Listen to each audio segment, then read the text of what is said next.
Hello, everybody, and welcome back to my podcast. Thank you so much for being here. So, today I am joined by the lovely Lesley Turner, who is a somatic practitioner and intuitive coach. Thank you so much for being here, Lesley. Thank you so much for having me, Amy. This is fun. Oh, it's so nice to see you all the way across the pond. Yeah. So, Lesley, can you tell me a little bit about what somatics means?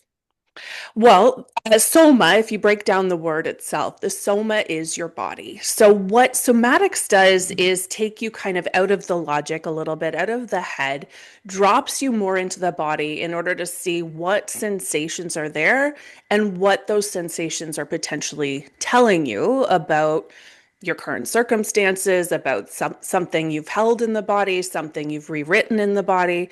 And so I go in with clients one on one, virtual or in person, and really kind of a lot of people will get kind of stuck in their story.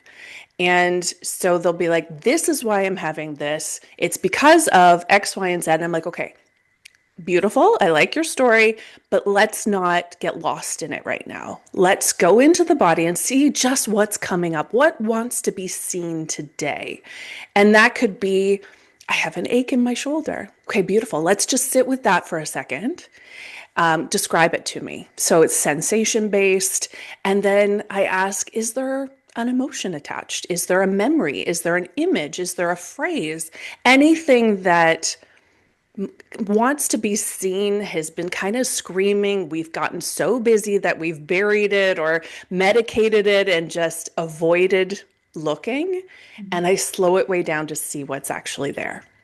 Wow, amazing. And that thing Yeah. about being stuck in our story, that resonates so Yeah. well with health anxiety because, we can create the most amazing stories and they are, created by our mind and so convincingly true.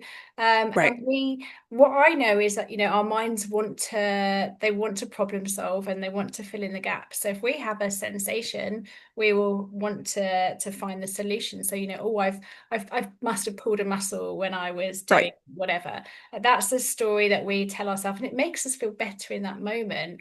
But for you coming in there and looking at it from a different angle is so super interesting in terms of, the work that I do. Yeah. Well, and from my perspective, so I was a naturopathic doctor for 11 years.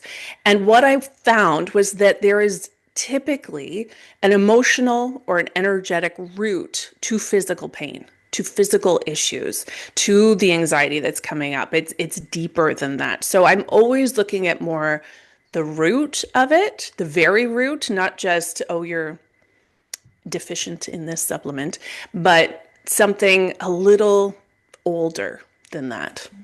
Okay. And so and so when you find that, then how would you work on that thing? You found the root to that particular thing. How would you then focus on that?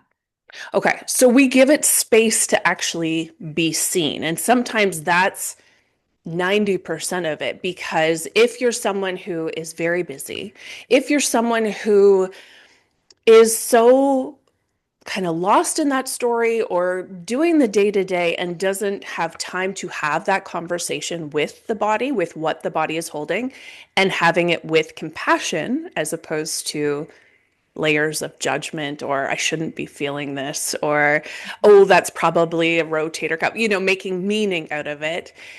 Sometimes just seeing it, bringing your awareness to it is enough to shift it. The other piece is allowing it to be there. So Mhm. instead of trying to like shift, again, I go back to the shoulder. Instead of trying to like shift it or get adjusted or massage it out, just allow it to be there. I allow pain in my body. So Mhm. when that layer comes up, sometimes we can see then underneath, oh, that's kind of that weight of the world on my shoulders, or my heavy level of responsibility in my world is feeling very heavy these days because of X, Y, and Z. And we don't have to get lost in the reasoning of it, but we have to kind of make space for, Okay, I'm allowed to be overwhelmed right now. And those allow statements are kind of the crux of my practice in the sense that most of the time we resist. Oh, well, I'm not that overwhelmed because everybody else is doing more than me. Like we make these stories that, diminish what's actually happening or second guess what's actually happening. Oh, well, I got it. I just have to push through for another week. And what the body's trying to tell you is please slow down. Yeah. Please listen to me. Please create that safe communication pathway so I can tell you what's going on without having to scream at you Mhm. with pain. And I think that's so important that the body is always, trying to communicate. It's always, Always. but in the case of anxiety, we often want to jump to that worst case scenario. We're not looking at Right. things that are much closer to home. It's really fascinating. How did you get into this work? I know you did touch on it briefly then. Yeah. So I have a very convoluted background. My first degree was in forensic biology. So I loved crime scene investigation and dead bodies and learning about that. And then I switched gears and I went into naturopathic medicine. I was a naturopathic doctor for 11 years, and I really loved getting into the stress response in the body, like the adrenal care, looking at nutrient deficiencies, looking at diet, but seeing the body as a whole as opposed to compartmentalizing it in one organ system or one emotional system or one mental system. And realizing, wow, I can't actually give you a probiotic if you have unprocessed grief and expect that probiotic to work like it should. Or I can't give you a B complex when you've got all this anger sitting in your body.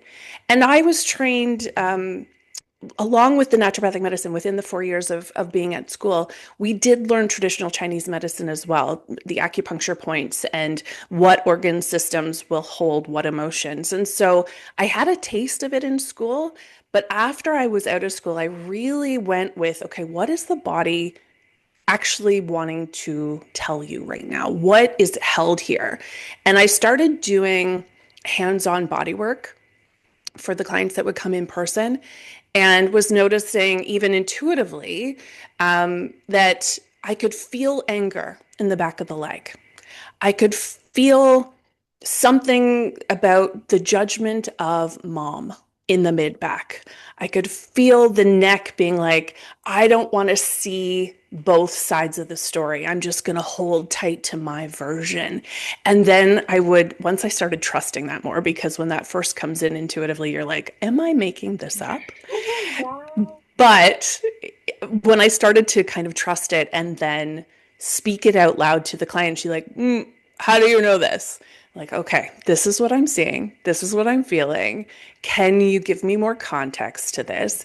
And then releasing that muscle brought up the emotions that had been held so tightly there, creating the pain patterns, creating the discomfort that maybe, an adjustment or a massage or even previous acupuncture that I was doing hadn't quite touched because we didn't talk about the emotions.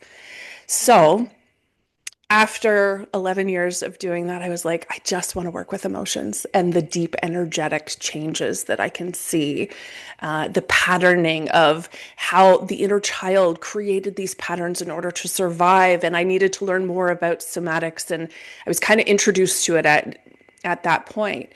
And I ended up dropping my naturopathic license, being like, okay, this is actually what I want to do. I want more freedom and not kind of be in the restrictions of a regulated profession in order to go in the direction I want to go. So it's been 3, 4 years now, and I dropped my license and I've been doing this ever since.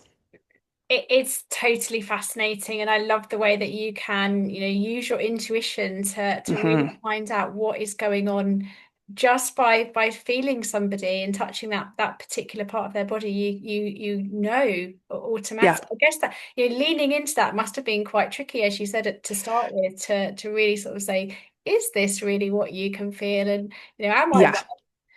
Yeah. I thought I was hallucinating. Absolutely. right? I thought I was like, my imagination is going nuts right now. But it has to come from somewhere. So I was like, okay, I'm picking up on something. Now, I didn't know enough about intuition in order to know where it was coming from and who was talking to me and what the body actually meant when it's giving you kind of an image and it's more symbolic versus actual fact. And so that took a while to discern. It took a while to set up my own kind of energetic boundaries so I'm not getting completely depleted every time I'm seeing someone. And now I can do it virtually, which is very cool as well. Wow. Okay. Hmm. Amazing. And yeah, it's so super interesting. When we talk about, storing trauma, and obviously, Hmm. what I see from my work is there's always something that's set off health anxiety. There's something we've been through in our life or other people have, and so what it does is it creates a mistrust, and therefore that's how you get stuck in this cycle. But for you Right. and the link with trauma. How does your body store trauma, and what does that mean? How are you able to come in and help with that? So the body doesn't really store trauma. I want to maybe rephrase this a little bit. The body, the nervous system, your innate intelligence will reconfigure itself because of the trauma. So it will scan your environment differently in order to stay safe. It will do whatever it needs to do to avoid that level of pain, discomfort, or not being in control that happened potentially when you were a child. You know, maybe there was a circumstance when you were 4 and you were excited about something, and instead of being excited, your dad goes, I don't have time for that right now. You are not important to me at this moment. And that's what you internalize. So instead of creating this, I have trauma in my body, like it's a whole organ sitting there, we simply rewrote the script, the brain, the behaviors in order to say, okay, I'm not going to get yelled at anymore. So I'm going to modify my behavior, modify my belief pattern as to whether I'm important or not, in order to not have dad yell at me anymore. And those are the patterns. I see them as patterns, and I want to make sure, your audience kind of understands that because it's not you. It's Hmm. not your truth. It's not who you are fundamentally. It's a pattern that was created in your body in order to not get hit, yelled at, abandoned, unloved from decades ago. And it was real. Yeah, absolutely. I hear that a lot. Is there a really strong correlation with the inner child? Absolutely. You cannot do, I mean, maybe there's people that do trauma work without addressing inner child, but that 0 to 7 age range is when we're just giant sponges and we're absorbing everything in our world as fact.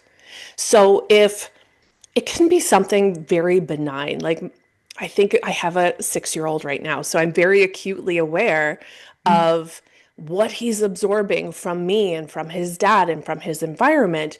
But if I let that penetrate too deep, I'd really be careful with what I said and what I did. But so say he's doing something fun. He turns to me to look for approval and I'm on my phone, which happens a lot, let's be honest. And instead of noticing the awesome thing he's doing, he then says in his mind, "Oh, mom's phone is more important than me." This is really, that is not my intention, but that's what his little brain is absorbing. And so if we're not careful, that will dictate how he shows up, excuse me, in the world from then on. That mom, I'm not as important as whatever's on mom's phone. And that's, so sad to think about because obviously that's not true. And what I've taught him to say is, Mom, is your phone more important than me right now? And I'd be like, oh yeah, right. Call me out on this Put it stuff, down the right? drawer. But the same thing could have happened to you as a kid. You noticed something, mom and dad were stressed out. They didn't respond the way you would hope they would have responded. And suddenly you think, I'm too much for them. I'm not enough for them.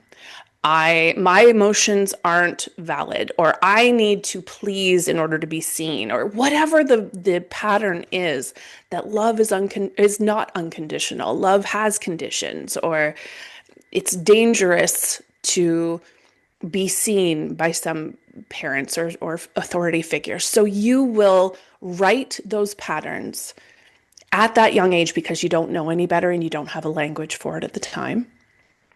And those will stay in your system, making your decisions, guiding your life without you realizing it, and choosing your partners, choosing your job, choosing your friend circle, who then bring it back up to you that you're not worthy, that you don't deserve love in the way you need it, And so it's beautifully designed that way because the more those triggers happen, where someone in your present life triggers something within you, the easier it is to say, oh, that's still there.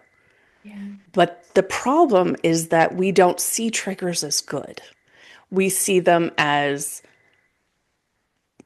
discomfort, painful moments that we try and make sense of and blame the other person without going, oh, curiosity, compassion, what's still here? And that's what I love to do with clients because they're sitting across from me virtually or in person, and I'm bringing so much compassion to the really heavy moments that they can now see it as, oh, that's been in there since I was 4. Okay. So let's talk to the inner child. Let's tell her or him what they needed to hear at that time in order to feel seen and heard and protected and loved. And then usually tears come. Usually there's a pattern release. Usually there's more clarity on what really happened at that time. There's forgiveness that happens kind of automatically. You don't have to force it. And suddenly there's a shift, and it's in a sense, it's a bit quantum like that. It doesn't take months and months to have the shift. It Mhm. doesn't take months of talking therapy and stuff like that in order to see the results of it. I watch people walk in the door feeling heavy and burdened and stressed and walk out going, wow, I feel a lot lighter. That was amazing. I'm like, I know, because that's all it takes. And it's phenomenal. But for a person who perhaps doesn't realize that's what they're holding, that's that Sure. would be quite a revelation, isn't it? To come in Yeah. with something that I guess it's, subconsciously that you are holding from a past experience that, you Yeah. had no idea, at that age of 6, 7, whenever it was, that this was something that had had such a huge impact. And now you've been carrying it, it's been affecting your decisions in life. And I guess sort of taking you down a certain path, and now it's there, it's weighing heavy on you, and you can come in and you can completely shine a light on that. I Yeah. talk about, I've touched on the inner child before, so I find this really interesting, because if you've had an upbringing where your parents are like, oh, don't climb the tree in case you fall out and you Sure. might break a leg. What happens is you're going to be fearful of, doing that thing. And so from an anxiety perspective, that creates such a mistrust in Hmm. taking those little steps for yourself. So I find the inner child work really interesting, and that's why I was really, fascinated to find out how you go about that. That's right. And the possibilities are kind of endless with what we have made our story from a very young age and what is still impacting us. However, we will start to notice what is a pattern ready to go, ready to die when we're getting triggered by it on a regular basis. When something comes up and you're like, okay, so say your anxiety over taking risks, and parents they're so great with doing what they think is right at the time. I have definitely said, "Oh, bud, be careful," to my kid, not hoping to instill an anxiety into him, but just it's an automatic thing that you say sometimes. But so with anxiety of taking risks, it's a matter of understanding what anxiety actually is for you. So when there's anxiety that's coming up, when you can name, okay, this is anxiety, or first just feel that, and this is kind of individual too, that anxiety is coming up in the body. Maybe you feel it as like a heaviness on your chest, maybe you feel it as a tightening or a gripping of the stomach. It's very individual. And anxiety is, we name it anxiety, but it's fear, Hmm. essentially. Uh, but I feel like it's also our fiercest protector and our most loyal thing about you, because usually something happened decades ago, whether it was as a child or in teenage years or whatever, that sucked. Maybe you did fall out of the tree and break your arm. And so there's this level of, holy smokes, I don't want to do that again. I want to avoid that. I want to mitigate harm. And so anxiety comes in as your fiercest protector before your logic brain can actually kick in. And so anxiety gets labeled as such a negative thing, but I don't think it is. I think it's this beautiful response to something from the past. And if we want to go into the past and see it, rewrite that, we can diminish the level of anxiety response that you have later in life. Yeah, 100%. And yeah, I see that all the time in terms of, anxiety is there to protect you. It's there as a safety Hmm. measure to keep you safe. So, Exactly. if you can find its roots there, then, if that's going back to your childhood, then releasing that it is an amazing thing to do. What would that feel like if somebody came to you and, they weren't sure what that was and you were able to help them shine a light on that? Is that like, does it, like you say, does it automatically just release? So how does that take effect? I don't even think it releases. I think suddenly we just see it through a different lens. Hmm. So, whether that's a bit more compassionate, whether you have a bit more love for the kid that went through that, it doesn't take much. And in fact, when an emotion comes up, all you need is 90 seconds of feeling it before it moves through you versus say you get that anxiety and you're like, oh, I don't want to feel this. Why am I feeling this? I should be over this by now. Like that will keep it kind of in the body, not processing. But if you allow it, I go back to those allow statements, things can move, things can flow through you. Is it released? I don't know. I don't really use that word. Transmuted, maybe, Hmm. but it's not as cut and dry as you have this emotion, you feel it, and it's gone. It's just loved. Hmm. It's 100% loved. maybe. Yeah. Yeah. Okay. Yeah. Yeah. And in terms of, when you have anxiety or panic, how is that? Mhm. What's happening in the body when you're carrying that? What does that mean? Well, I think what you like pathophysiology wise, nobody really cares. Like they don't need to know what's happening as far as like the organ systems and the brain firing it because it can be different for everybody, but it's more what's the story underneath it? What's that root? So if you start to feel anxiety, I mean, even last night I was awake at 1 o'clock in the morning and suddenly I was anxious and my brain was telling me all these kind of negative things about myself and ways in which I'm not good and I know it was triggered why it was triggered. I've done enough of the inner work and inner child work to know why it was there and it still felt really heavy and potent. And then you wake up in the morning you're like, "Oh, okay, that wasn't such a big deal." But it will show up differently for every person on the planet. So recognizing what fear is here, allowing that fear to be there, knowing that it's there for a reason and it's not trying to sabotage your world, and noticing that your nervous system doesn't recognize time, it recognizes patterns. So something coming up in the middle of the night or something someone says triggering an anxiety response is recognizing a pattern, whether it's from childhood, whether it's from teenage years, whether it's from last month. It doesn't really care. It just knows that that pattern's in the body and it's ready to be seen now. And anxiety is just a way to protect you from getting hurt again. Hmm. Absolutely. And I would say that, in terms of feeling safe, if you're looking at it from a health anxiety perspective, one of the Sure. things I teach my clients is is understanding that they are safe in the moment. And the more that Sure. they can do Yeah. that, the more, that not only settles their nervous system, but even if you don't believe that you are particularly safe, if you have that symptom that you're worried about, if you can, understand that you are safe in this moment now, in this very second, and Yeah. that does have a big impact. Do you think you can still be anxious and feel safe at the same time? Absolutely. Now, your body can be completely safe in this moment. You can be in a safe room, not being attacked, not being triggered, and still have anxiety because the anxiety is not coming from the present moment necessarily.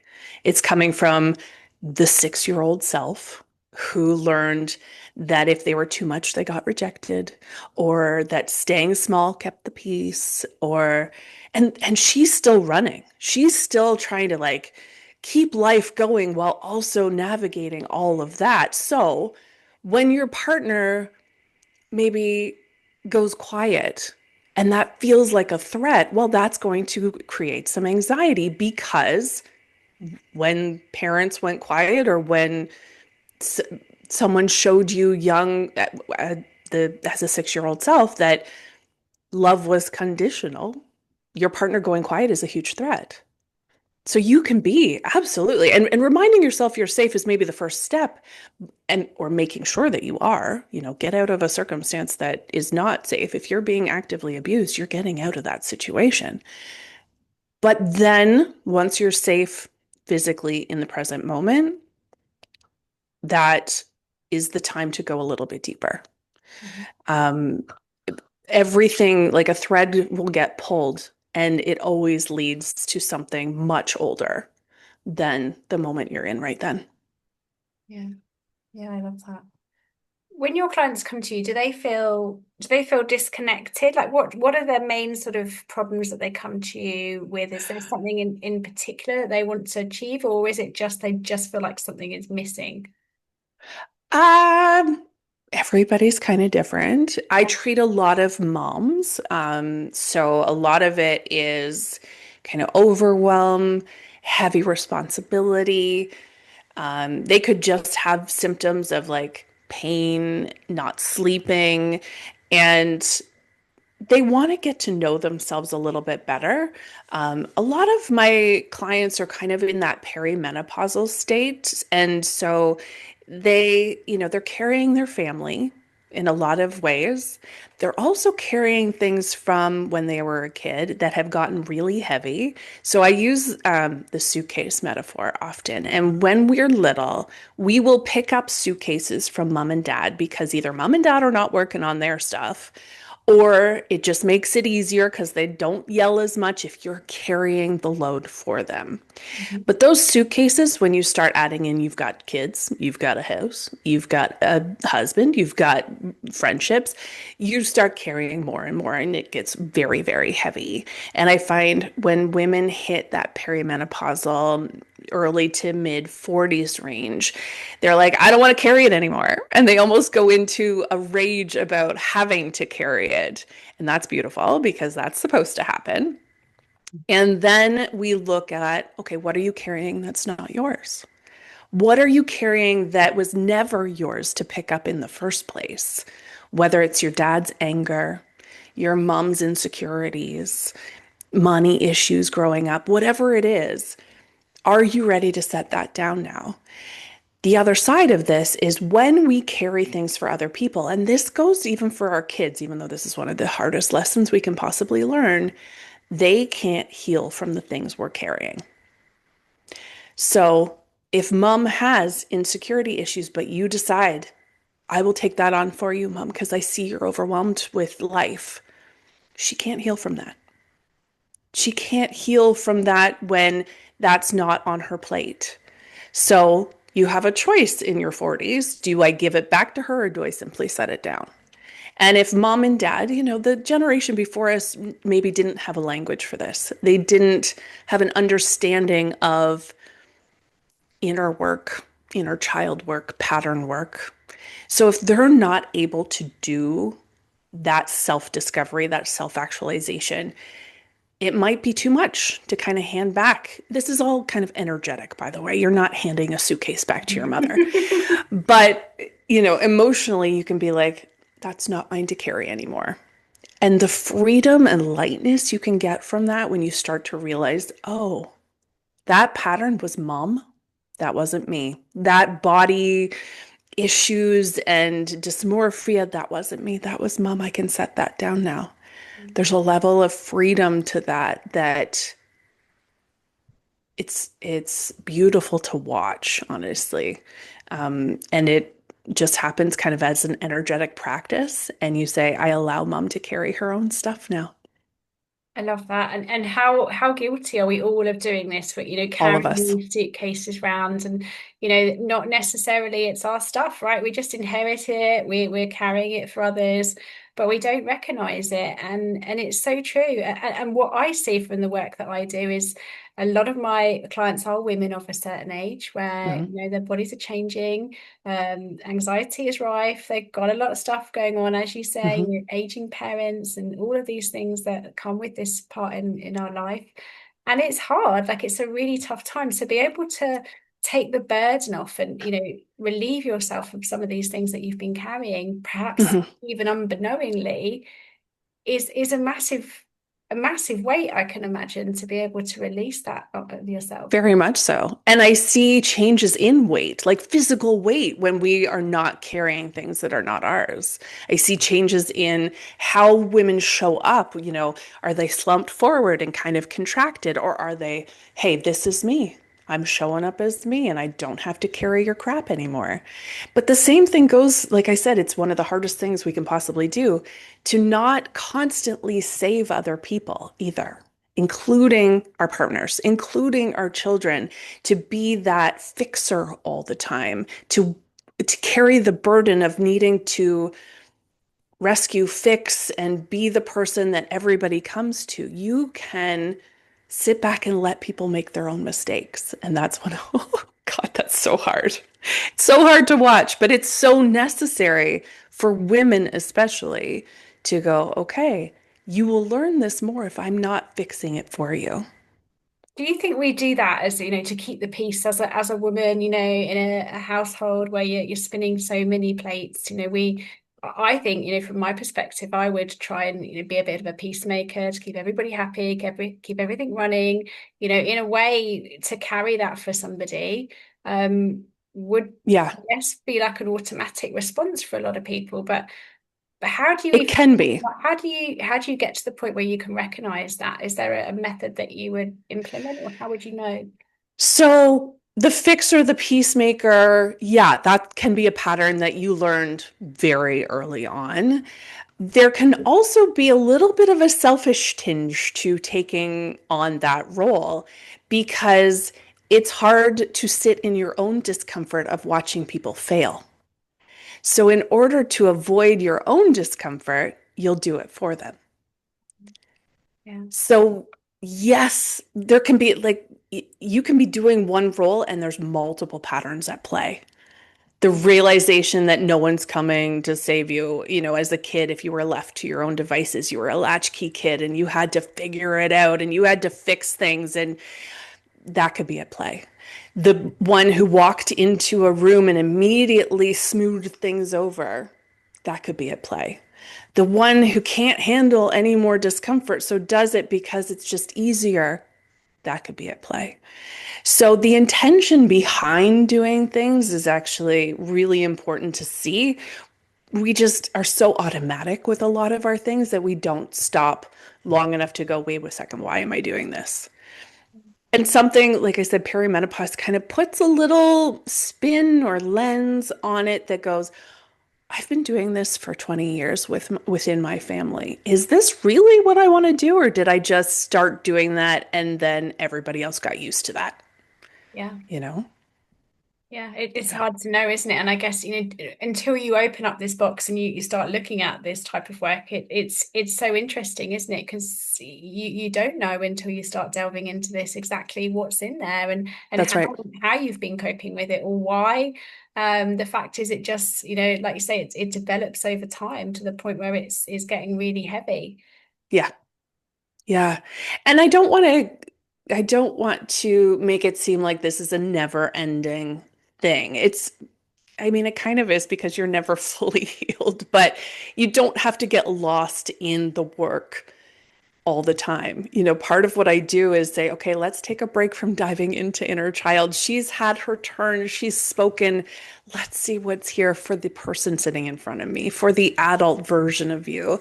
She wants joy. She wants fun. She wants to feel like herself again. Okay, how do we make that happen?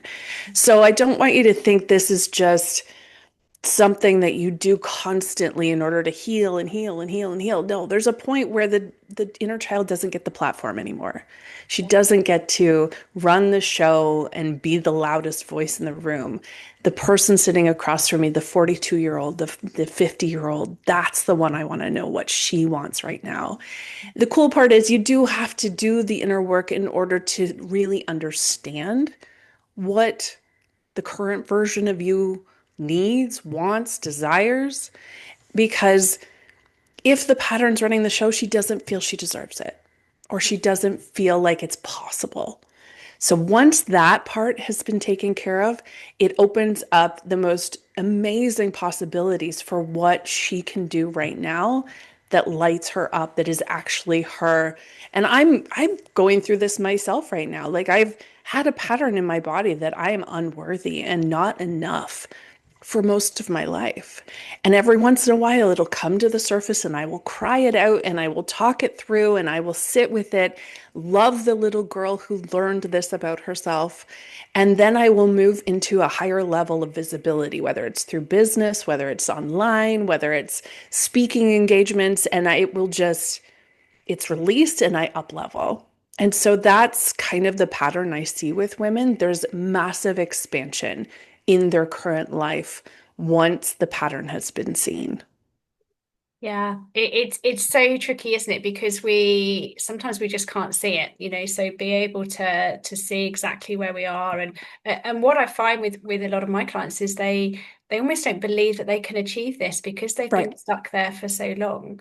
Exactly. They almost can't see that this is available to them because if you've been carrying health anxiety for, let's say, 20, 30 years, which some of my clients have, you've almost forgotten who you were before this. So Absolutely. then to come and say, well, what who do I want to be? It's almost like, can I actually even be that person anymore? Because I don't Yeah, know how to even get back there. So is that something that you would see and be able to help with? of course. Yeah. I think the other side of it is that not only do they not believe it's true, but they don't know themselves anymore. That anxiety has been sabotaging their thoughts and behaviors for so long that they almost mistaken it for their personality now. And it's not their truth. It's not who they actually are. So we go back to the root, to the point where you were you without everybody telling you who you were. Before everyone gave you the role or the label or the diagnosis and say, okay, who was that? What did you love about her? What did she make you feel like? And then we see the anxiety, we love the anxiety, we move through the anxiety, whatever that looks like for the person. And then we start, I want to say grabbing, but that's not really the word I'm looking for. You start just gravitating towards the version of you who is real for you. And I think that's where I said this before, separating you, your personality, who you are from the pattern, from the anxiety. Like when people, and I'm sure you've talked about this a million times, when people label it my anxiety. Oh, it's Yeah, so, it's shivers. personalizing it, Yeah, right? yeah, So that one degree of separation might be all you need to kind of go, ooh, that's not me. That's just what I'm experiencing right now. yeah. And then you start to know or just have the curiosity to understand I'm different. I'm different now than I was 6 months ago. I'm allowed to reinvent myself. I don't know what that looks like right now. That's perfectly fine. And I think it's bringing a lot of love for yourself, compassion for yourself that, yeah, we've been through a lot in the last 20 or 30 years. And I get to decide from here on who I am. It's having the confidence, isn't it? And if you, like I say, if you've been burdened by that for so long, it's having that the belief in yourself and the trust that you can do it. Of course. Trust that you're Yeah. able to make a change. It's so hard when you're in it, but as soon as you make that decision that this is something I need to be able to tackle because it's holding me back, then Mhm. I think you're halfway there. Yeah. How do you Yeah. how do you go about building that trust with your self-belief, but also with your body as well? Okay. That's a really good question because what I tell people is self-trust is actually the basis, like the foundation of confidence. So we start with self-trust and confidence kind of comes naturally for people. And I want to say it's not denying what's in front of you. So when an emotion comes up, whether it's a dense one or you've labeled it negative, anger, fear, sadness, grief, whatever, you're okay with it. You're trusting that that's here for a reason, number one. So you're not trying to push it away. You're not judging it. You're not immediately putting yourself on trial for it and being like, "Oh, I shouldn't be feeling this right now." You're going, "Okay, that's cool. That's here. Well, all right." And nothing's wrong with you for feeling those things. You're not labeling it as, "I must have anxiety. I must be depressed. I must be," it's just an emotion. Mhm. And if there is a bigger pattern coming up, like I said, you're meeting it with compassion instead of contempt, um, because that pattern kept you safe once. And we have to respect that. We have to trust that it's there for a reason. And then practically, it looks like trusting that, maybe you're tired. So then you're going to trust yourself to rest without guilt that day. Or maybe you're full of energy and you're actually celebrating it. You're trusting that whatever you feel is perfect. And that can be challenging for people who have denied it or buried it or medicated it away or were taught early on that they can't trust how they feel. They gaslit or whatever. That's kind of the beginning of it. Oh my gosh, I'm feeling some fear right now. Cool. Allow that to be there. Awesome. Sit with And it. so it's a retraining Yeah. yourself not to abandon yourself in that moment. Yeah. Yeah. I love that. And all of this correlates so well to the work that I do. Everything you say is very similar to, the way that I teach, but Yeah. in a different setting, if you like. So the two come Yeah, together sure. really well and complement each other very well. I could talk to you all day about this, Leslie. I really could. I find it fascinating. But the fact that you found your calling now and you've had that Hmm. complete 360, and the fact that you found your intuition and you're able to use that to help others, it's Yeah. amazing. How do people work with you, and how can people find you? A few different ways. So I have a website and it's my name, leslieturner.ca. I'm in Canada, so .ca. You can follow me on Instagram. And then I have a few different containers I take people through. So I have a membership called the Intuitive Circle, and we meet 2 Tuesdays. It's Tuesdays for now, but 2 Tuesdays a month where I will guide people through this. So I have my own process. It's called the SEER method that combines somatic, energetic, and emotional release into a session. So I will guide people through the SEER method in the membership. And then if you want to do more of a deep dive, we do one-on-ones virtually and in person. And then I have bigger containers if people want to really transform everything. But it's all on the website. Have a look at that. And or just let me know what you got out of this podcast in on Instagram. Let me know. Amazing. I will pop all your details in the show Thank notes you. so people can get in touch. But, I love the fact that I can chat to you in Canada and, all across I the world. know. It's brilliant because, we met on Instagram and, I think being able to reach out and speak to people not only, helps my community, but it's so lovely to hear about all these things that can, really affect and benefit an anxiety sufferer because it's not just about the symptom. It's not just about what you perceive the matter in hand. There's so much Yeah, more to all of this. So, absolutely. so Yeah. thank you so much for coming along. Thank you for having me, Amy. This is awesome. I love being able to speak to people that I never would have met in real life Real settings. life, So, yeah. yeah. Yeah. No, exactly that. And yeah, thank you. Like I say, I could talk to you all day. Maybe we should do a session at some point because I think this work is really valuable. So keep doing it, and you're making a real difference. So keep going. Thank Thank you, you so Lesley. much. Thank you for your time. Thank you. Nice to Thanks. meet you.